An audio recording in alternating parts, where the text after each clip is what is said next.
Video number 2 of the day here at Saints Now by Chat Sports, because I am committed to giving you the best coverage around the black and gold. Welcome into Saints Now by Chat Sports. My name is Trace Girouard. We're going to be discussing in our video today the news and updates and all sorts of things from training camp day 11. And if you missed our video earlier today, I encourage you to go check it out. It's all about rookie standouts. I gave you 5 players who I thought were looking really, really good at training camp so far.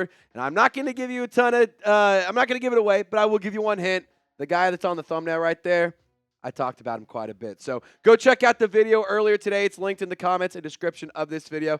Without further ado, let's get into the attendance at day 11. So quarterback Jake Haener, he was missing today because he had a procedure done for some cancer, and it was an expected absence. It's not expected right now to keep him out for a very long time. He could be back as early as Wednesday. The Saints do not practice tomorrow, worth noting. Now, Equanimous St. Brown, Bub Means, and Rashid Shaheed.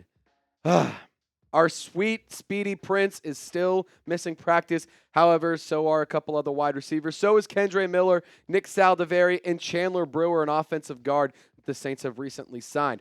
Now, we also had a few more players missing at practice today. Marshawn Lattimore and Paulson Adebo. Hate to see that. Really makes me nervous. But I will also say this. We still got plenty of time before there's actual football being played. So hopefully these injuries aren't anything that linger too long. Ugo Amadi also did not participate at practice today. Trajan Jeffcoat still missing, dealing with an elbow injury. Pete Werner, Jalen Ford, and Demario Davis are all also missing. And I will add, for some of these players, a lot of them are missing practice, but it seems like it's more of a precautionary thing. Dennis Allen wanting to side on the side of caution rather than trying to get some of these players back out here early, which I think is a good move for the coach.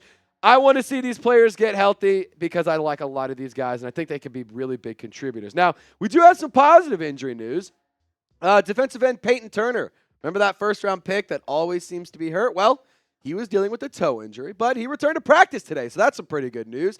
And he was limited during team drills, but he did get active in other drills and other activities. So it is nice to see him get back at practice, because I think that this is a big year for Peyton Turner. If he can't turn it on, we could see the end of Peyton Turner's NFL career, not just in New Orleans, but in the league as a whole. He really has to make something happen and prove that he is a capable player in this league and that he can stay healthy throughout the season, so hopefully he can stay on the field. Now, coming up really quick, I got to tell you about Spencer Rattler, because he had yet another great day. Jake Haener did miss practice, so that means Spencer Rattler, he ran with the second and third team entirely, while Derek Carr ran with the ones. But before we get into that, I encourage you to subscribe right now and hit the noti bell, because like I said, it's our second video of the day. We're giving you updates, news, rumors, live shows, short form content, and a whole lot more. I even put out a short around a Rashid Shaheed kickoff return touchdown that happened in our Madden simulation.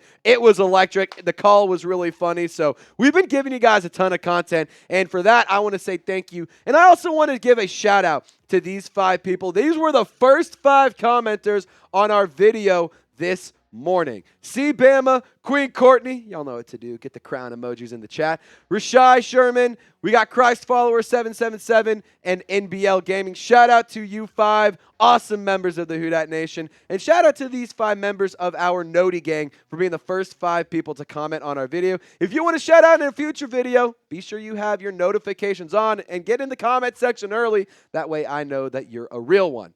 Now let's talk about Spencer Rattler at training camp, because like I said, he got a lot of work today. He took all of the reps with the second and the third team because of Jake Haener missing practice today. And I think all the reports around Rattler are really, really positive. He said that he feels comfortable, he feels confident, and that he's feeling great in this offensive system. And it's actually something that I didn't realize, but something that he has a little bit of familiarity with. And now, not to the degree and not to the level of an NFL offense, but At South Carolina, Spencer Rattler had a version of the Kubiak offense where it's a lot of mobility, a lot of pre-snap motion, wide zone runs, a lot of that kind of stuff whenever he played at South Carolina, and he absolutely loves what Klint Kubiak is doing with the offensive play calling and how he is installing the new system into the team. And I do think that it is important to note that he is continuing to build on an impressive stretch. The last few days of practice,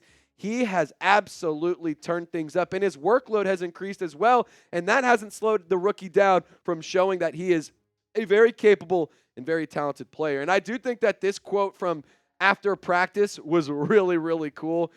And I just got to say this, the Spencer Rattler Kool-Aid, I've already drank it, I've already chugged it, and this just made me dive headfirst into the Kool-Aid pool, if you will. Spencer Rattler on Chris Olave said, the dude's different. I make it a key point when he is in to get him the ball. It's that simple. So I will say this for Spencer Rattler, shout out to him for knowing, it's a good play? Getting our, top wide receiver the ball. Getting a guy who is a 1,000-yard receiver the football. Our number one pick, a guy that the Saints traded up for to have on the team. Let's go ahead and get him the football because he might be pretty good at that. Yeah. Shout out to Spencer Rattler because, oh my goodness, that is the key to this offense. Put the ball in Chris Olave's hands.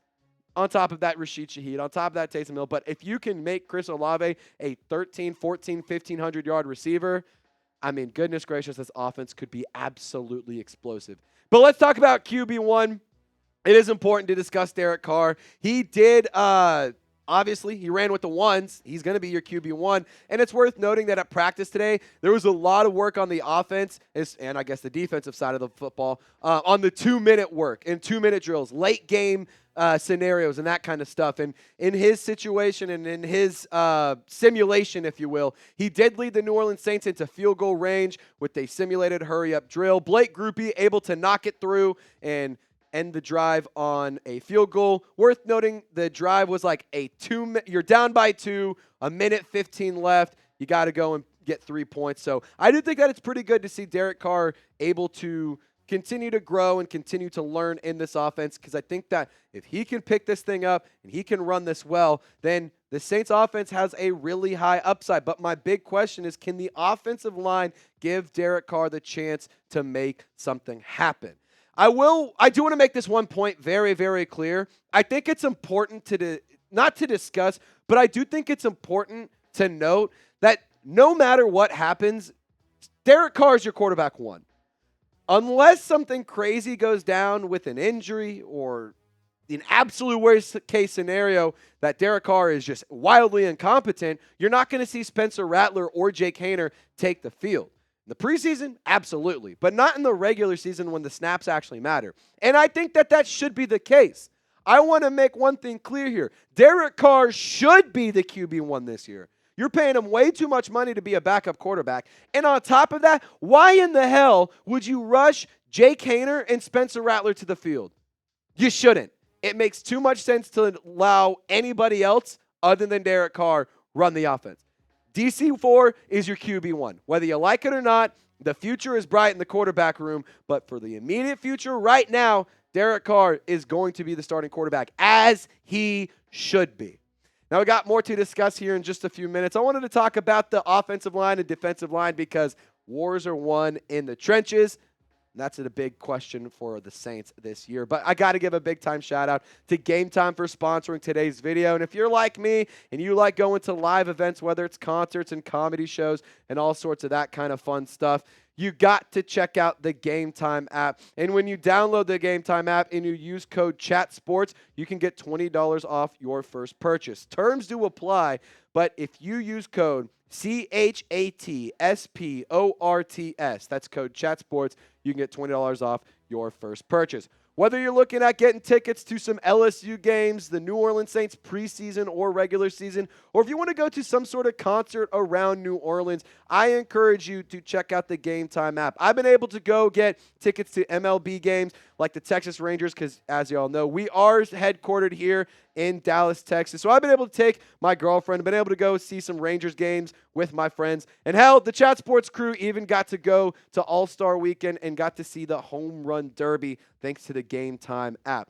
With all sorts of awesome features like killer last-minute deals, all-in prices, views from your seat, and the lowest price guarantee, Game Time takes the guesswork out of buying tickets to your favorite events. So be sure to check out the Game Time app, download it today, and one more time, use code CHATSPORTS to get $20 off.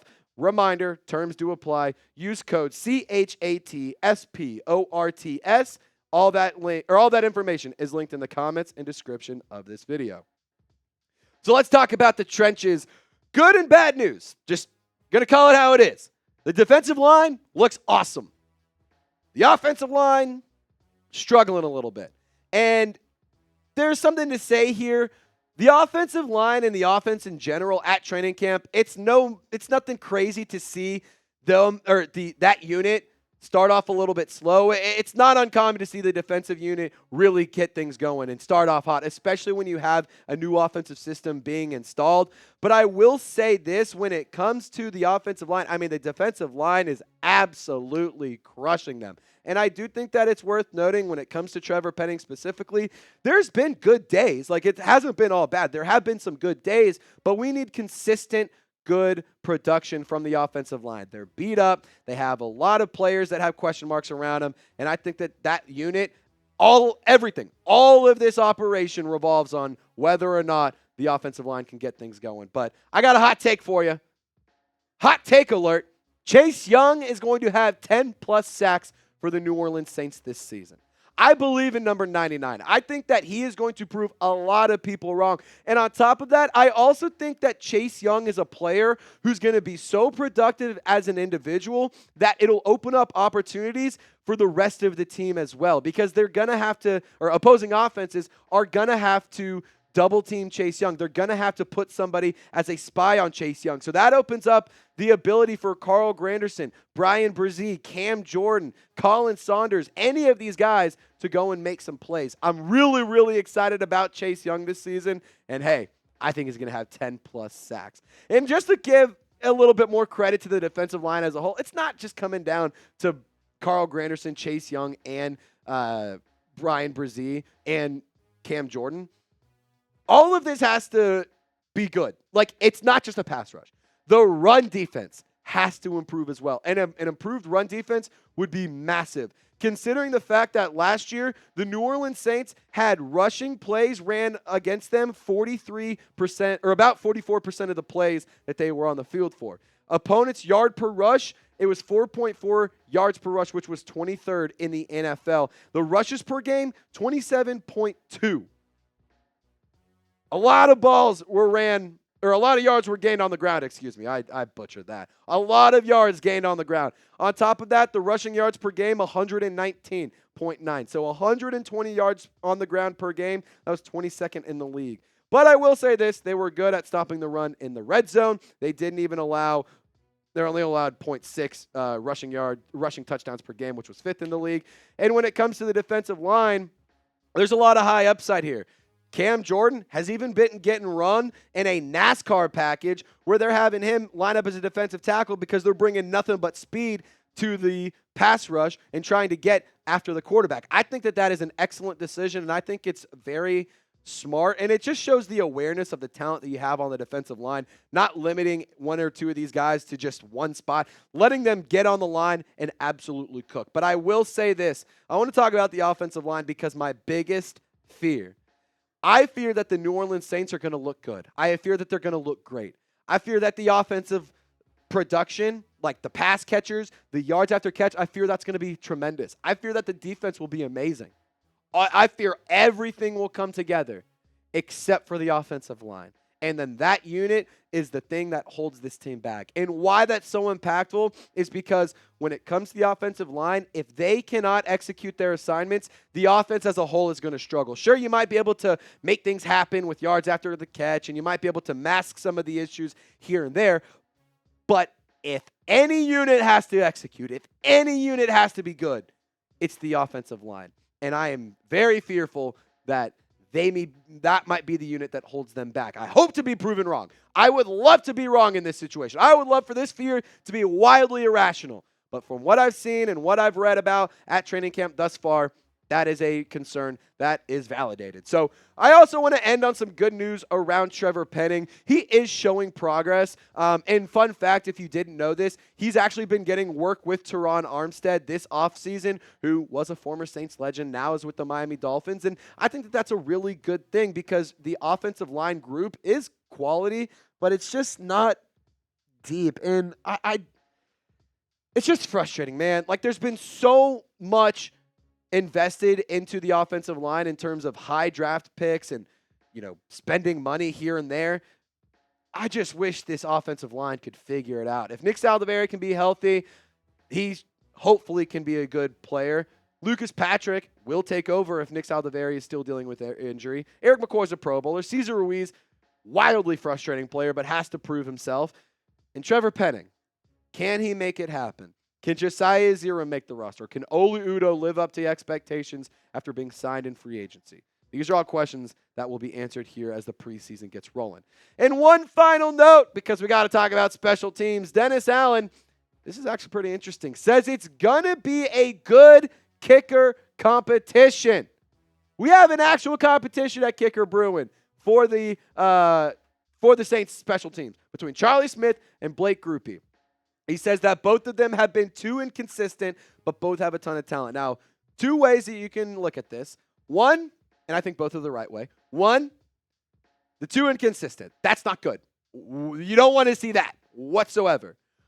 But when you say that you have a lot of talent, that's some pretty good information because the last 2 days, both Blake Grupe and Charlie Smith, they've been kicking field goals and they've been making field goals from over 60 yards. However, they're missing field goals and they're missing from the length of the PAT, and they're also missing PAT kicks. Like, that's not what you want to see.